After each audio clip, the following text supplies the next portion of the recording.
In today's video, we'll briefly discuss what an LLM is and why you might want to run it on your Raspberry Pi 5. Then we'll go through how to get everything set up and running and try out 3 different models such as TinyLlama and DeepSeek. If you're ready to jump into the world of AI running locally on your Raspberry Pi 5, buckle up. I'm John, and welcome to Wagner's Tech Talk.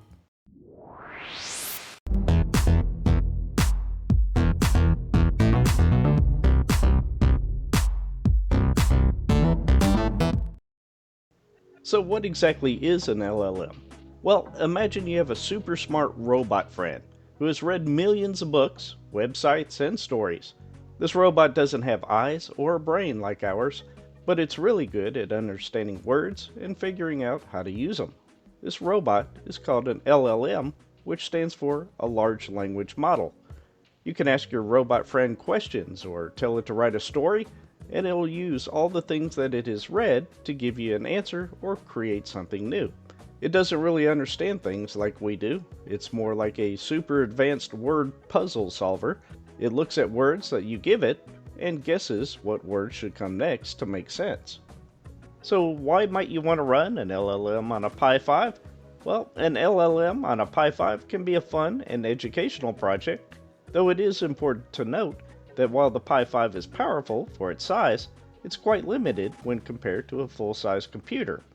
That said, with the Pi 5, you could learn about AI and machine learning, use AI completely offline and disconnected from the internet, create custom projects or use it for prototyping, and it's just a fun project to experiment with. The tool we'll use for running an LLM on the Pi 5 is called Ollama. It's a lightweight and optimized framework for running LLMs locally on personal devices like the Pi 5. You might have heard of the Raspberry Pi AI Kit powered by the Halo 8L accelerator. This module uses an M.2 form factor and is installed into an M.2 hat using the PCIe 2.0 interface. It provides an NPU or neural processing unit for AI computing tasks. Unfortunately, at the present time, Ollama won't detect the NPU to speed up processing of LLM data.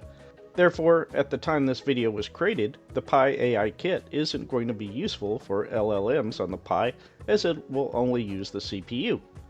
You will want to make sure you have a good cooling solution for your Pi to avoid thermal throttling. Now we'll set up a handful of LLMs on the Pi 5. You will need to be running a 64-bit operating system, such as Raspberry Pi OS 64-bit, to follow along in this tutorial. If you don't already have the 64-bit version of Pi OS Desktop installed, please see the video linked above for details on how to set it up. Now let's discuss how to get up and running with an LLM on the Pi 5. You may find it easier to open a browser and visit wagnerstechtalk.com/pi5-LLM. This guide will step you through the installation, as well as how to remove the models and Ollama if you no longer want them installed. First, click the terminal icon or press Ctrl, Alt, and T all at the same time to open a terminal session. Let's make sure that the Pi 5 is fully up to date by typing or copy and pasting the command sudo apt update and then press enter. Next, type sudo apt upgrade and press enter. Now that our Pi is up to date, we can move on to step 2. In step 2, we'll install Ollama. To do that, copy the curl command and paste it into the terminal. This will download and install the ARM64 bundle to your Pi. The download will take a few minutes, so I'll go ahead and skip forward a bit. Now that the installation is complete, notice the red warning here indicating no GPU was detected.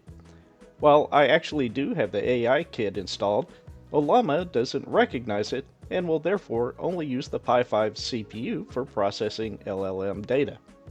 If you'd like to check the version of Ollama that was installed, you can type Ollama-V and press enter, and here I'm using version 0.5.11. Now we're ready to move on to installing and running an LLM in step 3. The first time you run the command, it's going to take some time. That's because the model is being downloaded and installed locally to your Pi. The next time you run the command, it'll be very fast. We'll start with one of my favorite models on the Pi, TinyLlama.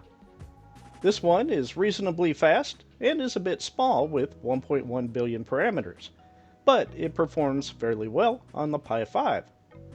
We'll copy the command Ollama run TinyLlama to the clipboard and paste it into the terminal and press enter. It'll take around 45 seconds to download and run this model, so I'll go ahead and skip ahead. At this point, we could ask TinyLlama a question, but before we do that, I want to show you a few helpful commands. If you type / and a question mark, you'll see a list of commands that are available. If you want to exit the session, you can type / and bye, B-Y-E, then press enter and it'll exit. You can also press Ctrl and D at the same time. If you type a / and the word show, you can see more details, such as /show space info will provide more details about the model that is currently running. Going back to the written guide, if I scroll down towards the bottom, I have a few example prompts. A prompt is simply a question that you'll ask the LLM. They can be as long and detailed as you'd like, but I kept most of these pretty short. Of course, use your own prompts to get a better understanding of the capabilities of the LLM. Here I'll ask TinyLlama to explain what an AI LLM is to a 12-year-old. The response isn't exactly what I expected. It starts by describing an AI lawyer. Now I'll ask it to write a brief story about a dog and a cat and make it funny. TinyLlama will then create a story based on what I told it to do. It stopped to think for about 14 seconds and then began writing the story. This part I did speed up. But after it had time to think, this is the actual speed in which TinyLlama often responds.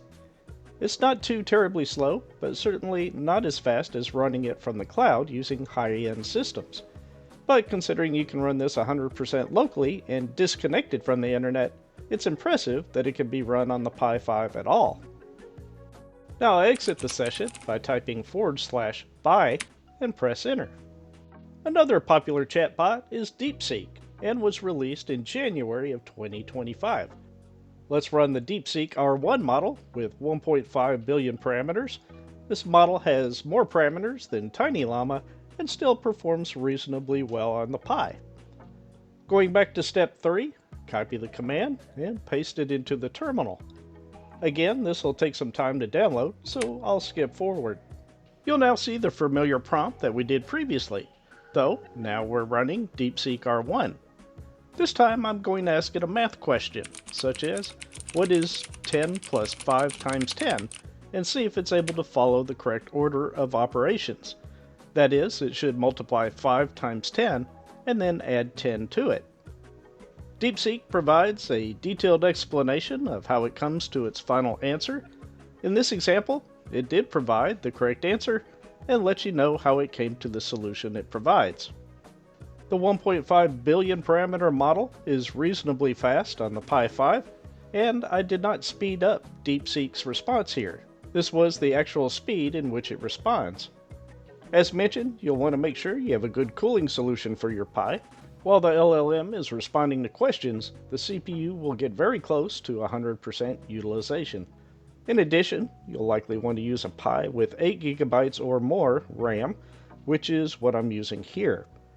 At the time of this video, I didn't have a 16 GB Pi to test with, but you can see the amount of RAM being used with the DeepSeek R1 1.5 billion parameter model is consuming nearly all available RAM. Next, I'll disable the Wi-Fi, so there is no network connection at all to the internet, and then I'll rerun the LLM to demonstrate that it's running 100% locally. Next, I'll ask DeepSeek what is its favorite programming language. Its response is reasonable, stating that it doesn't have any personal preference or opinions. It goes on to state that it can help with coding questions. Great, let's give it one. Here I'm speeding up my typing to tell the LLM to write a Python program to ask for a user's name, then say hello to the person. I will speed up this response as it's rather long. It then provides an example Python program. Let's try it out. I'll copy the code, then launch Thani, paste the code into the editor, and click Run. This simple program works, but the very first question should be to enter a name. I'll change that and rerun the program. It's not the most efficient code, but technically it works. Going back to step 3, there is one more LLM I'd like to show you. The DeepSeek R1 model with 7 billion parameters. While this model will run, it is very slow responding. We'll just do a quick demonstration with this model, and it's 4.7 gigabytes in size and is installed the same way as we've done previously. That is, you just copy the Ollama run command and paste it into the terminal. Downloading it will take a while, so I'll go ahead and skip forward. To demonstrate what you can expect with the R1 7 billion parameter model, I'll ask an earlier question on explaining an AI LLM to a 12-year-old. What you're seeing right now is the actual speed. I can't imagine anyone wanting to sit through the entire response, but this will give you an idea of what you can expect. Clearly, the smaller sub 2 billion parameter models are going to respond faster, but the actual responses generated with larger models are going to be more detailed and accurate. I'll speed through the rest just in case anyone wants to pause and read the full response. If you want to try out other models not mentioned in this video, simply visit Ollama.com. Click Models at the top of the page, and click the model and model size that you want to run. As you've seen, models less than 2 billion parameters will likely run decently. So, for example, if I click the DeepSeek R1 1.5 billion model, you can copy the Ollama command on the right, then paste it into the terminal. There are many more models you can try out, so have fun experimenting. At this point, we've been through 3 different LLM models running on the Pi 5. Lastly, I'll show you how to remove the models and Ollama as well from the Pi. First, you can type Ollama list to get a list of all the models we've installed. The 3 models we discussed in this video are then shown. To remove these models, we can go to the Remove Models section of the written guide and simply copy and paste each command individually to remove them, and press Enter after each. Now if we run Ollama list again, we now have no models installed. Now to remove Ollama, we'll use these 3 commands. Just copy and paste each into the terminal and press Enter. That's it. All models and Ollama have been removed from the Pi. I hope you found this video helpful. If you did, please let me know by clicking the like button. It lets me know that a follow-up video or similar content is something you'd like to see in the future. There are many different models that you could try on the Pi 5. This was only a sampling of some that I've tested that I think you might want to know about. If you appreciated this tutorial, I hope you'll stick around by subscribing to the channel. And with that, I look forward to talking with you again very soon.